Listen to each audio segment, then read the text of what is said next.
We often ask for data to support some of the arguments that we make because data is our friend, right? I mean, we can rely on the data, we can rely on the statistics to make a valid argument. Or can we? We're not so sure after hearing this story, and AJ is here to take us through it. Sociology professor Philip Truscott of Southern Baptist University recently published an article in the Journal of Sociology and Christianity that was titled Rape, Suicide, and the Rise of the Religious Nuns. In this study, he failed to use the scientific method properly and straight up goes from correlation to causation, claiming that the fall of religious belief is the cause of the rise in sexual abuse crimes and suicide rates. This story is from The Friendly Atheist by Herman Mehta on January 15, 2025. Yeah, The Friendly Atheist. We always love having a clip by Hemant Mehta on here. You know, great show, brings up a lot of good points, and this one is no different. We have a professionally trained sociologist and alleged professor who is making claims about information that really isn't supported by evidence. Maybe supported, but that depends on how you skew the data. And so, Jonathan, I wanted to get your take on how this data is being used. Can we trust it? What's the deal here? Oh, you can't trust it at all, actually. I agree. Hannah did sum it up nicely, as did the sociologist Ryan Cragen. Told the author that this was shoddy argument and that he could play the exact same game in the other direction if he wanted to be as careless as Truscott by linking gun violence to evangelical Christians. The FBI uses the UCI, which is a universal crime index for data. And I looked at it a little bit, and even the data he's showing doesn't show what he's using, doesn't show what he thinks it does. So I think this is really a failure of him to understand the graphs. Mm-hmm. And anybody who looks at those graphs would say, they don't fit the curves that he's saying they do. So, you know, like one of them is a straight line up, and then there's the other one's a line that crosses it. You know, it's like, so it crosses in one point. Lots of stats do that. You know, it doesn't mean there's anything to do with one another. So, well, you know, it's just, again, causation and you know, correlation. I got to push back. Correlations don't even correlate. So. I want to push back a little bit on what you said, though. Okay. So you said you think he fails to understand the data. I mean, is that really the case? Do you think he fails to understand? Do you think he's being disingenuous? That's number one. And number two, you said anybody who looks at the data can see that it's incorrect. Well, is that also the case? I mean, isn't he placating a demographic of supporters, right? Or of maybe right-wing people who want to see the data skewed, who take comfort in the data being skewed? I mean, isn't that a little bit more likely that he's being intentional? Okay. I'm not sure if he's being intentional or if but in a sense, he probably is, because he shopped around to find a publication that would publish it. And he finally found a Christian publication that would publish it. But nobody else would touch it with a 10-foot pole because it was absolutely false. So, you know, and that is what's frustrating about this, is that the journalistic integrity of a professional journal was violated by this thing. And that, so anything that comes out of that journal again, I would not even take a first glance at, not even that. But the idea that these most people who look at a graph like that, unless they've had statistics or they've had mathematics, maths of some sort, would understand the graph at least at a basic level and be able to see that. However, if you don't have that education, you're not going to see that. Matter of fact, you probably wouldn't even be looking at the graphs. You'd be, you know, looking at the words and picking out the words that you understood and forgetting the rest. You know, well, that's right. And I want to go back to my point, because I think I think that, he had to go to a Christian journal, and, I hate to paint all Christians with a broad brush, but I think largely you fall into that sheep mentality when you're willing to believe some of these asinine concepts that go along with Christianity. And if you're willing to believe, the person with the book, you're probably willing to believe the person with the quote unquote data, where I think a lot of the people that are like-minded with this professor probably fall. And so, AJ, I want to pivot to you. You had some remarks about this data, and I wanted to get your interpretation of that. I'm going to say that I agree with you. I think the data was not necessarily or technically incorrect, that you can look at the numbers and see that there were correct numbers on there, all right? Like how many suicides and how many rapes and how many religious nuns, those numbers were right. But when you put them together, it's the wrong interpretation. That's right. Which I'm not surprised by, given that there's so many different biblical interpretations, right? So they're like kind of a pro at interpreting things differently in their unique ways. But if you look at these graphics, for example, showing the increase of their non-religious self-reporting, this was actually it's an increase, but the curve is hardly going up. It's almost flat, very, very steady going up. All right, it's minimal, but this is because the percentage of nuns, religious nuns, has moved on average about 2% per year since about 1940s. And these studies that he looked at were up to 2023. So this is like around 75 years or so. Whereas the suicide rate has gone from 2% to 25% in only 10 years. It's a huge increase compared to the religious increase, all right? Yeah. So half of that increase happened in the years following 2016. Take from that whatever you will. 2016, it was a very special year. So the national suicide rate dropped by half 2 years later. And then it went back up in 2020. Like, there are specific events that happen worldwide or nationwide that can affect those suicide rates. People are affected by whatever is going on around them in society. So it isn't a surprise that these numbers went up and down, whereas the religious numbers just kind of steadily went up. Yeah, and so I think that data can really be skewed. And by the way, the author of this, Hemant Mehta, did a really good job of kind of breaking down some of the things that we looked over, or that the publisher looked over. But data can be skewed if you're willing to ignore all sorts of other data, right? So the author, not the author of this article, but the sociologist that we're talking about, states that, as people identify as non-religious, nuns, or atheist, or not identifying with a religion, sexual assault goes up. But, at that same time, society has changed so much that sexual assault reporting has actually increased. It's not that sexual assault has changed. It's that we now live in a society, especially on college campuses, that champion people coming forward, right? And so another thing that I think we need to highlight is that these reports are coming from college campuses. You can't take, as Hemant Mehta points out, you can't take reporting coming from college campuses and represent the entire country just based on college campuses. That doesn't translate. And so you're ignoring a whole sector of many sectors of our society that have other reporting rates that are not being factored in. So that is something that this person, when publishing their article, and forgive me, I keep forgetting their name. So it's Truscott.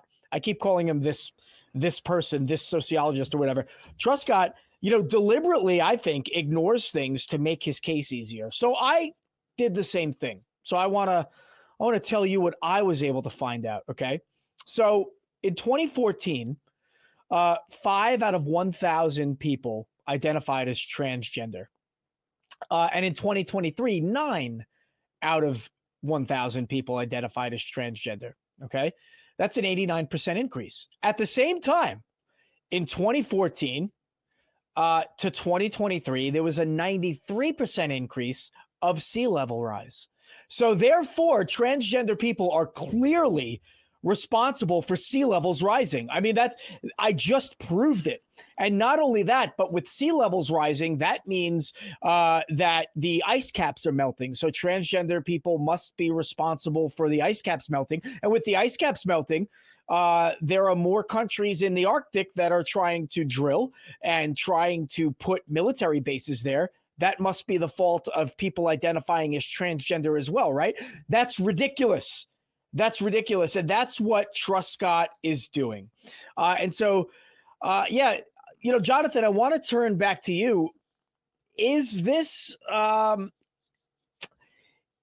does this affect the right-wing agenda? That's kind of what I want to get at here, because I interpret this as being yet another way of a right-wing agenda coming out and demonizing people, just like we talked about on Monday. Here we have another way that this is happening. And so I wanted to get your thoughts on that. One of the things about the right is that when they do this sort of thing, what they're doing and their objective is to demonize and to tear apart people. And this is just another way they can do that. They can say, all these woke people are doing these horrible things.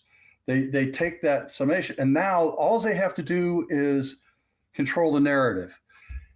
If this gets out, well, a sociologist says that these people are responsible for this, or they have a higher rate of it, then they can understand that they have to run back to the church and fill those empty seats that have been getting more and more empty every year, so they can get their money, so they can buy a watch that they want to buy. That's referencing something we did on Nonprofits last year. Or they can get a new Cadillac or their third airplane. Yeah. They can't do that with no butts in the seat, right? So that's what they're trying to do, is get people to be afraid of anybody who isn't Christian or isn't religious, because those people are going to be your biggest nightmare if they move in next to you. The problem is, of course, that's all not true. Matter of fact, the opposite is true. If you want to find somebody who's going to rape somebody, go to your local church and look at the youth pastor or the pastor. That's right. There are more Christian pastors in jail for that kind of thing than there is any other small subset of the population.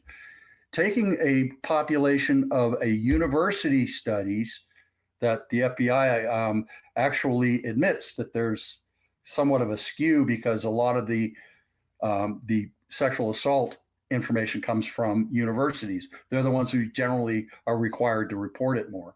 So in that case, and also the stigma against reporting is still a big deal in most people.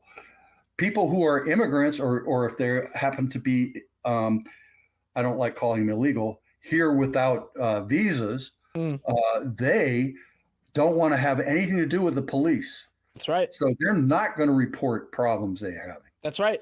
And so that is underreporting is a big issue. That's right. That's right. And what you bring up as far as the immigrants, that in itself is kind of a compartmentalized piece of the bigger picture when it comes to people reporting and women in general. That what immigrants are dealing with right now is absolutely horrible.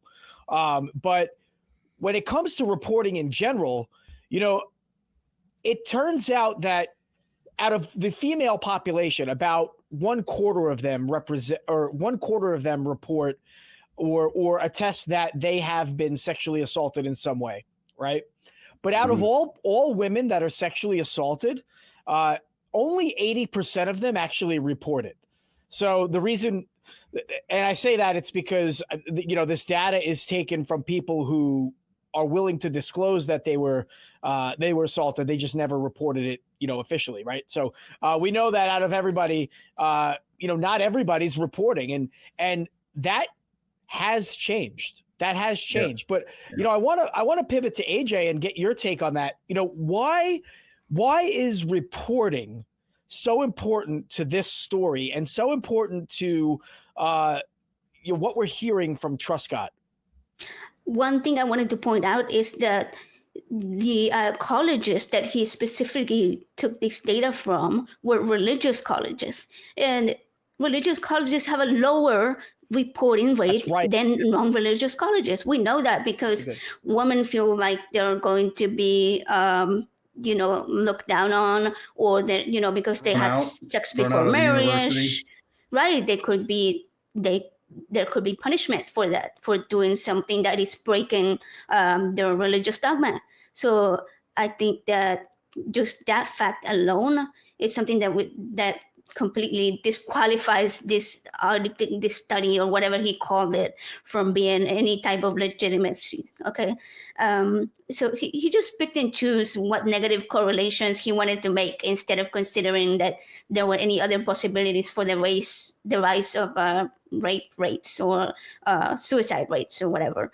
He's claiming that, again, going back to the religious dogma, claiming that alcohol or drugs is something that makes atheists commit crimes. It's like, the God of the gaps, but for negative behavior. It's just like, I see somebody sinning, and therefore atheism must be the cause.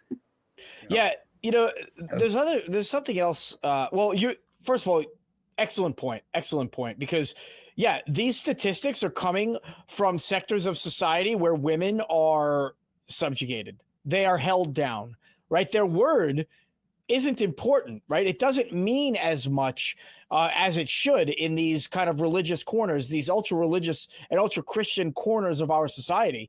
We know that by looking at the Bible, women are supposed to be subservient. Women are supposed to be silent. You grow up with that as a woman, and then you go to an institution as a woman that frowns upon you speaking up, frowns upon you advocating for yourself. You're more likely to not come forward. I am happy to say that those numbers are up, but they're still not at 100%. And to misuse that data to represent all of society, again, we are ignoring a larger part of the problem. And some of that problem that I want to talk about is that only 43% of men report, and I think that number is probably much higher than it should be. Or excuse me, that number is much higher than that of reporting. Jonathan, from your perspective, as a man, as a member of the LGBTQ community, how does this demonization of atheists, of nuns, strike you when it comes to considering that men go through these traumas too?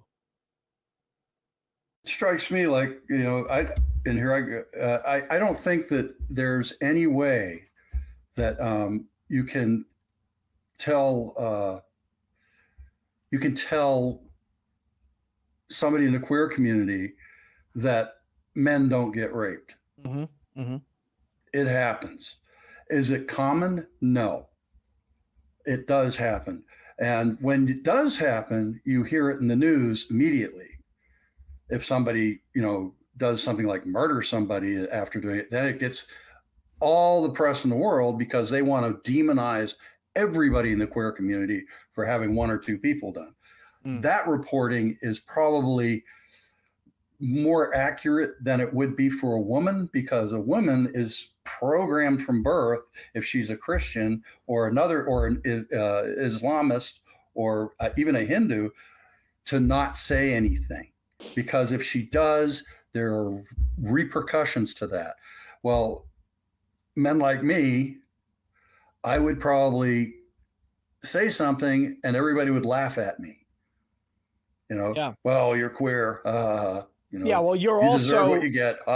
You're also, a veteran, a big burly dude that can handle himself, but everybody can be vulnerable. Everybody can be a victim, and that's important to remember. And I want to harken back. Women can commit rape, by the way, just so you know. It has happened. It's not common, but it has happened. I want to harken back. Go ahead. I wanted to just mention one thing, that the suicide rates are up among veterans extremely high right now. And I just wanted to give a shout out to the various organizations that are working very hard to stem that tide too. Yeah. And brothers, we're here. we're going to try and take care of you as best we can. And sisters too. Let's not forget. And sisters too. Yeah, sisters too. I appreciate that. You know, I lost somebody I was deployed with to suicide, and so that strikes home. We had a family member also take their life, not a service member, but still, you know. And let me just highlight that. Yeah, but you know what? For people that go through that, to see this ugly reporting, right? It's not a game. It's not a joke. And this person should really be, I'm glad that other journals wouldn't take this seriously and publish it. I'm not surprised that it took a Christian journal to spew lies. They should be ashamed. But yeah, they definitely should be ashamed. You know, AJ, I want to pivot back to you for our closing remarks. Why, and in my opinion, it makes sense for these people, for this guy, to target colleges, because colleges is where deconstruction takes place. I mean, you leave your home, you go to an educational center. It's not because the institution is woke. It's because you've got professionals who have dedicated their lives to education and learning, giving new ideas to people who have been sheltered their whole life. So on that note, that's my opinion. What benefit does this person have to attack college campuses and demonize them?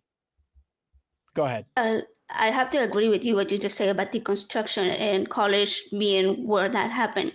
It's not simply because of the professors, but it's just because you're being exposed to more people who are different to you, like more LGBTQ people, more women, more people of color, people who are disabled, you know, and you are seeing them as humans. Like the whole point of these type of arguments that this guy was making is to dehumanize rape victims and atheists, okay? And there was another sociologist in the article that was mentioned that Herman Mehta brought in to kind of like counter-argue the main study. And he said that atheism correlates with supporting helping refugees, universal healthcare, public education, death with dignity, gay and transgender rights, animal rights, and other practices that reduce overall harm. And I have to completely agree with that. And deconstruction from those deeply held religious dogmas is what could help people become more empathetic and where we could stop seeing that type of view that he's trying to spread. Absolutely.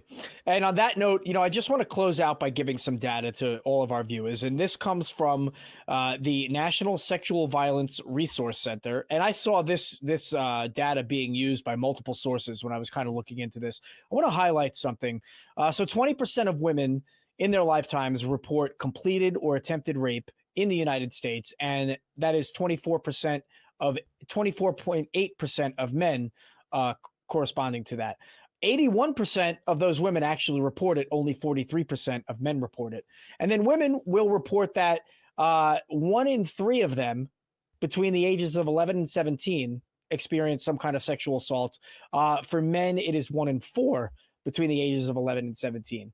So we have to look at, you know, not only how we stigmatize sexual assault reporting, but, you know, where these sexual assaults are coming from. It's not only college campuses. And so it's wrong to skew that data that way.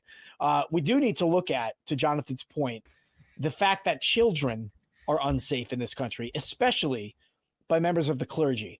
And so that's very important. I encourage all of our viewers to look into that. There are a lot of great resources out there.